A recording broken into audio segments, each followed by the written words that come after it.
औरत को बस छींक आई और बच्चा पैदा हो गया, लेकिन बच्चे का आकार मुट्ठी से बड़ा भी नहीं था। डॉक्टरों ने पिता से साफ कह दिया, ये रात नहीं काट पाएगा। मगर सबको चौंकाते हुए वो बच्चा जी उठा। 12 साल तक जिंदा रहा, लेकिन उसकी लंबाई कभी नहीं बढ़ी। आंखों से भी बहुत कमजोर था। शहर में सब उसे माउस कहकर चिढ़ाते, क्लासमेट उसे खिलौना समझकर खेलते, टीचर भी ताने कसते, लेकिन वो कभी जवाब नहीं देता, बस चुपचाप सहता रहता। उसका एक ही सच्चा दोस्त था जो वो हमेशा उसके साथ रहता। यहाँ तक कि अपनी साइकिल पर उसके लिए छोटी सीट बना ली थी ताकि उसे झील तक ले जाकर तैरना सिखा सके। लेकिन एक दिन जब लड़के ने पहली बार बेसबॉल खेला, गेंद ऊंची उड़कर सीधा जो कि माँ के सिर पर लगी, वो वहीं गिर गई और उनकी मौत हो गई। ये हादसा देखकर लड़का रोता हुआ समुद्र किनारे भाग गया। जो कि माँ के अंतिम संस्कार पर लड़का एक कोने में छिपकर उसे देखता रहा। मन कर रहा था कि जाकर उसे हिम्मत दूं और दिल हल्का कर दूं, मगर हिम्मत नहीं हुई। उसने चुपचाप उसके दरवाजे पर एक पेपर बैग छोड़ दिया जिसमें उसकी सबसे प्यारी बेसबॉल कार्ड्स थे। ये उसकी माफी थी। कुछ दिनों बाद जो ने भी उसके दरवाजे पर एक पैकेट छोड़ा। उसमें एक सुरक्षित संगीत यंत्र रखा था। ये उसकी दोस्ती और माफी की निशानी थी। अब लड़का हिम्मत जुटाकर जो कि माँ की कब्र पर गया और प्रार्थना की कि फरिश्ते उनकी आत्मा को स्वर्ग तक पहुंचा दें। दोनों फिर से जुदा न होने वाले दोस्त बन गए, लेकिन किस्मत का खेल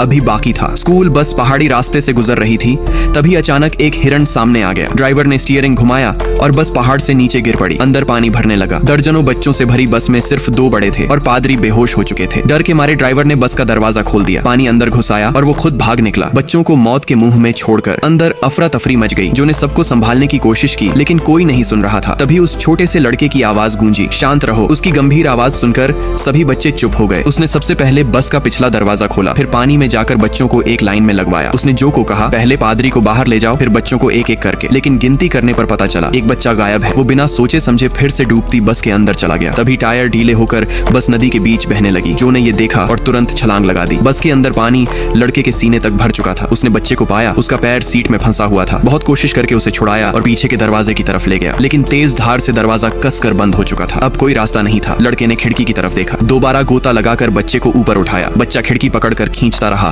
बहुत देर बाद वो खुली। उसकी चीखें सुनकर जो ने उसे बाहर खींच लिया, लेकिन उसी पल डूबती बस ने लड़के को दबा दिया। जो उसका नाम पुकारता बार बार गोता लगाता रहा। किस्मत ने आखिरी बार साथ दिया और वो उसे बाहर खींच लाया। सारे बच्चे किनारे तक पहुंच गए, सब बच गए, मगर वो छोटा लड़का जो सबकी जान बन गया था, खुद हमेशा के लिए चला गया। दोस्तों, क्या आप सच्चे दोस्त को अपनी जिंदगी में पाना चाहोगे? प्लीज कमेंट में जरूर बताना।